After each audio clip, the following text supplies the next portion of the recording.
Avec près de 8 900 milliards de francs CFA de son PIB généré à travers l'artisanat chaque année, le Maroc est un exemple à suivre dans le domaine de l'artisanat.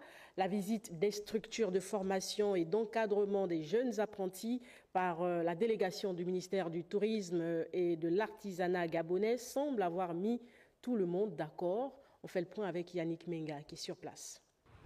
Aujourd'hui, nous avons assisté et fait le tour des centres de formation pour les artisans et nous avons été émerveillés par la prise en charge du savoir-faire au niveau de ces centres et que nous espérons importer au niveau du Gabon parce que vous savez, notre pays a des savoir-faire, mais maintenant les structures d'encadrement manquent. Et donc nous sommes venus nous imprégner de l'expérience marocaine justement pour travailler sur les formations, que ce soit sur le plan théorique, pratique et sur le plan institutionnel aussi. Il faut dire que la signature de la convention de partenariat le 7 octobre dernier entre les chambres de Rabat et du Gabon ouvre de nouvelles perspectives très intéressantes pour la formation, le renforcement des compétences de nos artisans. Au regard de grandes découvertes que nous venons de faire dans les différents centres de formation, nous envisageons dans un proche avenir une matérialisation par l'arrivée de plusieurs artisans gabonais pour mieux asseoir leur savoir avec les plateaux techniques que nous venons de découvrir. Les Gabonais ont du talent. Les objets exposés à Kenitra à l'occasion de cette mission démontrent à suffisance le savoir-faire de nos artisans gabonais. Et je crois que de belles perspectives de collaboration sont en train de se dessiner qui vont nous permettre, nous aussi, de vendre le Made in Gabon à l'étranger, en profitant évidemment de l'appui marocain. Ouverture ce matin d'un atelier de formation des formateurs pour le contrôle des substances appauvrissant la couche d'ozone. À l'intention des douaniers, la session est à mettre à l'actif de la Direction générale de l'environnement et de la protection de la nature. On fait le point avec Guy Frey, Ndongobian et Gérard Magnagna. Renforcer les compétences techniques et pratiques des agents de la douane en charge de la détection et du contrôle des produits contenant des substances néfastes pour la couche d'ozone, c'est entre autres l'objectif de cette formation initiée par le Bureau national ozone et le consultant national ozone. La douane, c'est la vitrine, c'est le passage de toutes les substances que nous utilisons.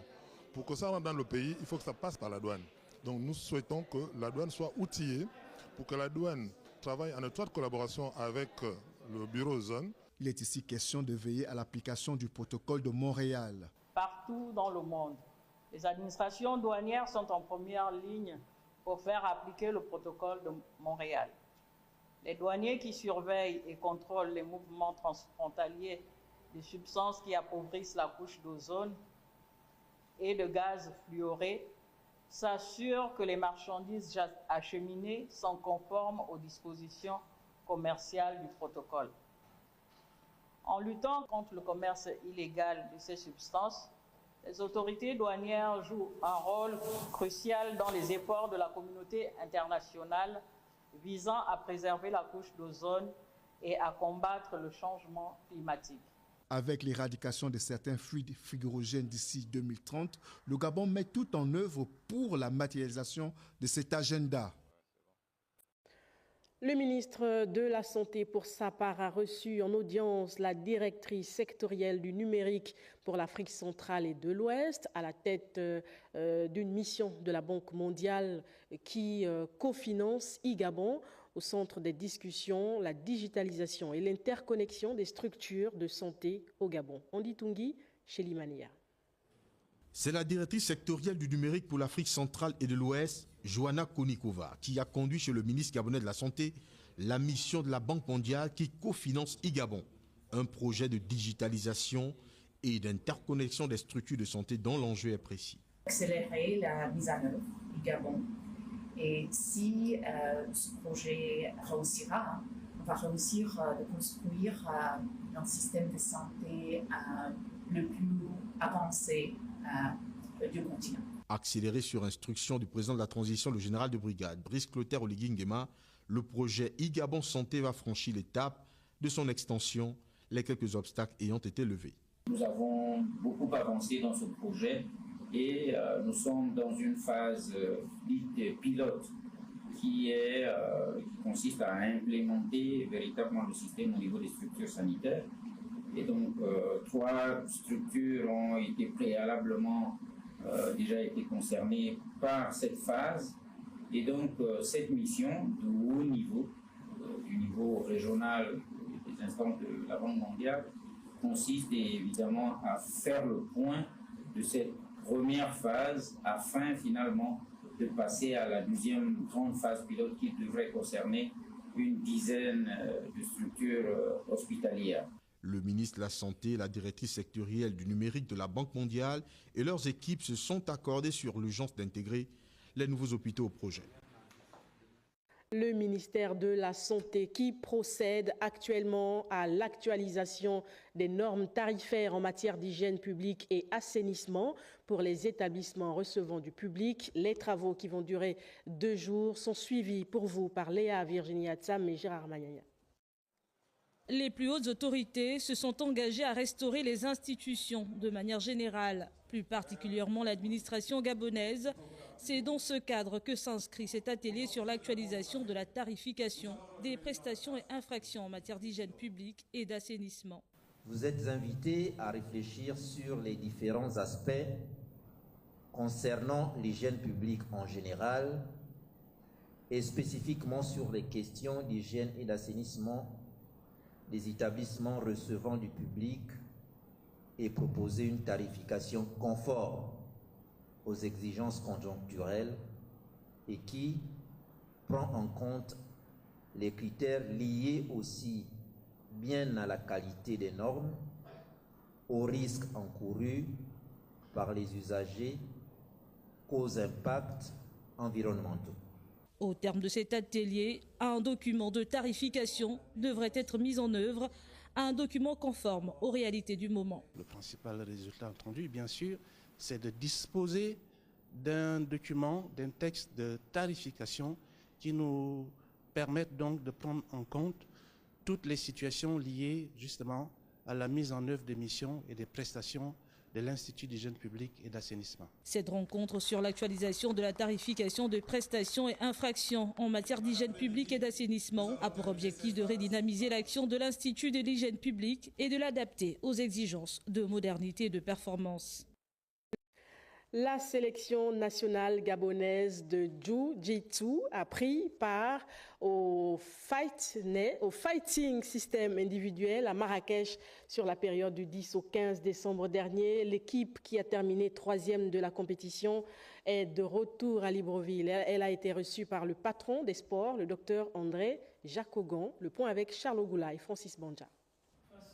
2 médailles de bronze. C'est la moisson du Jiu-Jitsu gabonais de retour de Marrakech. Andy Nyangon Obam et Pierre-Stéphane Bambumba sont les athlètes qui se sont distingués durant cette compétition. Je suis satisfait. D'un côté, je me suis battu parce que j'ai affronté le champion du monde, Christophe Poutou, et j'ai affronté le champion d'Afrique, le Marocain. Je pense que le prochain championnat d'Afrique, je pourrais prendre la première place.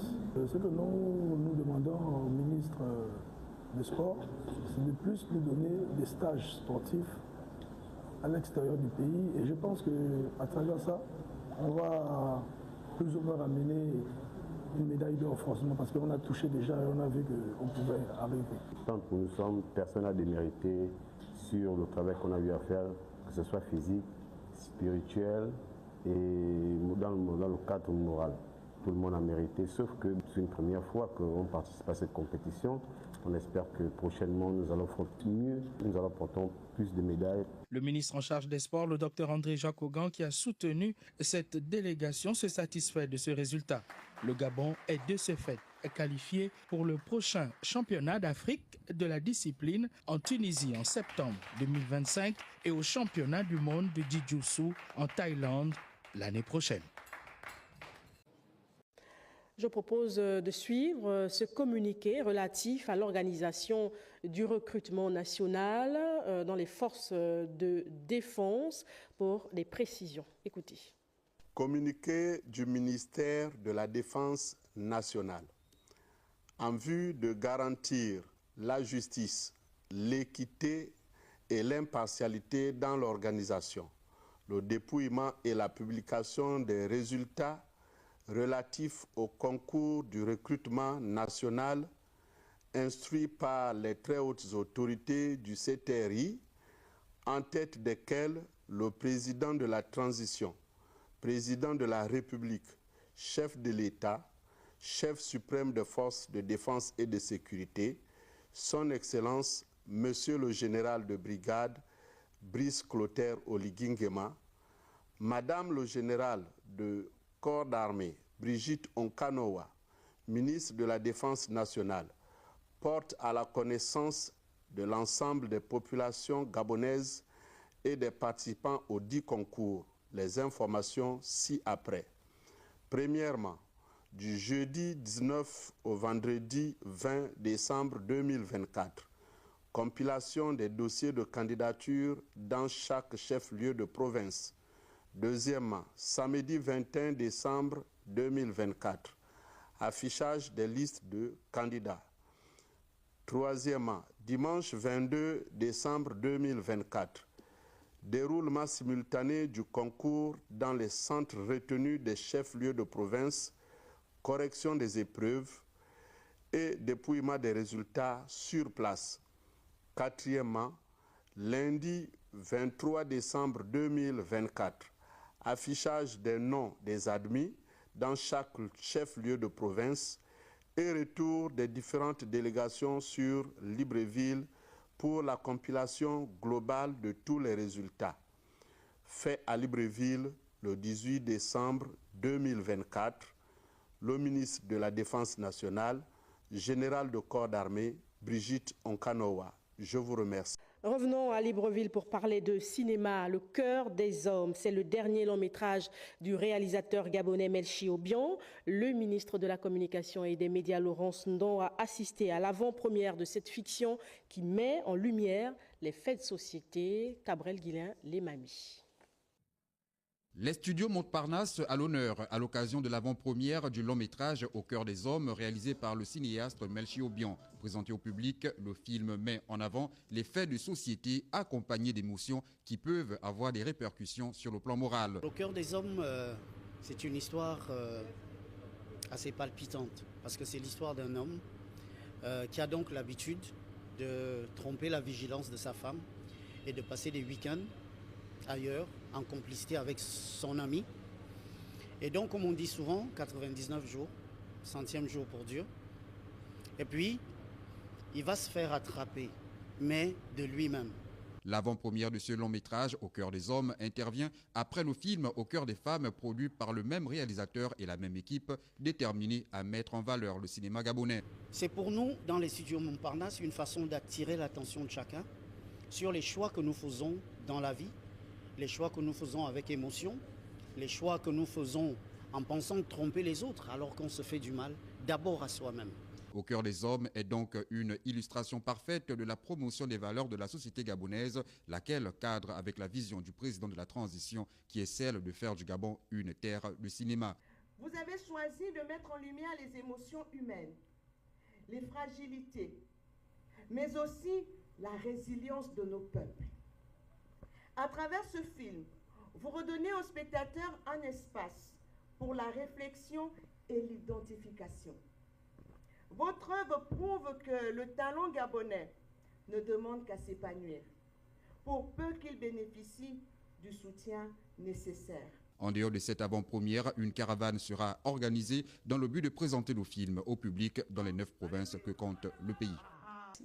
Clôture de l'atelier d'appui du processus d'enregistrement sur les indications géographiques principalement axées sur la pierre de Mbigou. Il s'agissait d'une sensibilisation et une formation des acteurs de l'Ogapi qui accompagnent les artisans dans leurs œuvres. Daniel Bouka, chez Limanéa.